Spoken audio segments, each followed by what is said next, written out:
dark side that has emerged from this Aaftab Shraddha case, and that is precisely the online applications that are also called dating apps, which are used by many young people across the country and across the world. But it's raising safety concern about the users who come on these application sites, the verification about who these men or women are. What are the red flags that you must look at before you go ahead and get into a relationship with someone who you've met just online?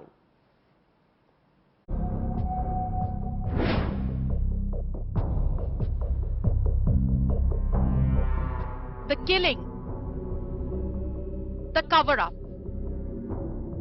and the aftermath.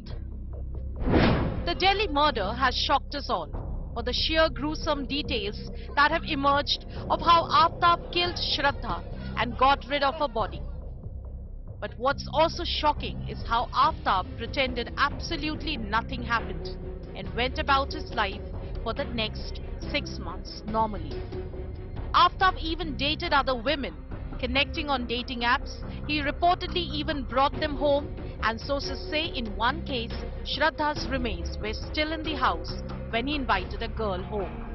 This revelation has caused a huge stir, with many of these app users asking if it's safe anymore to connect on these dating sites, and what are the red flags to avoid the Aftabs out there.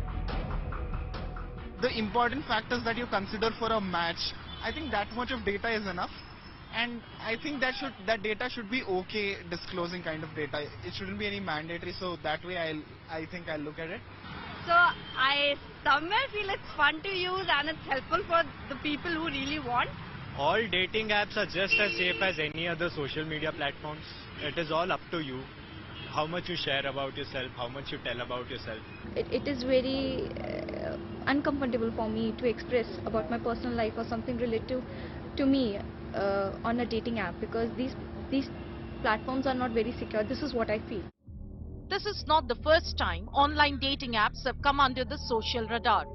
A Netflix documentary titled Tinder Swindler has also shed light on the dark side of online dating. The documentary was based on the Israeli conman Simon Levy, who used Tinder to connect to individuals and then manipulate them into aiding him with money to keep up with a lavish lifestyle. So how do you ensure you don't swipe right on the wrong person?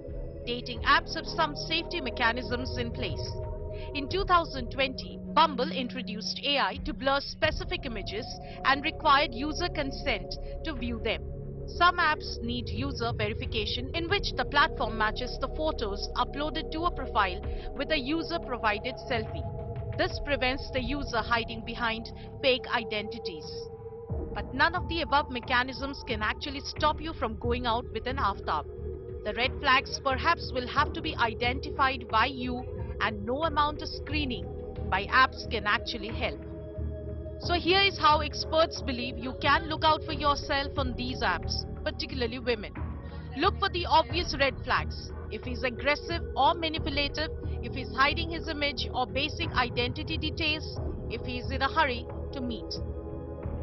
Ensure you get to know the person first, even if it is the basics, and avoid going to their place.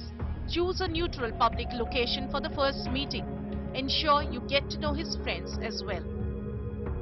With the Shraddha murder case, there will inevitably be a huge drop in the use of dating apps. But it's clear that the dating culture isn't going anywhere. So safety features on apps and red flags is something every user must be aware of. Bureau Report, India Today.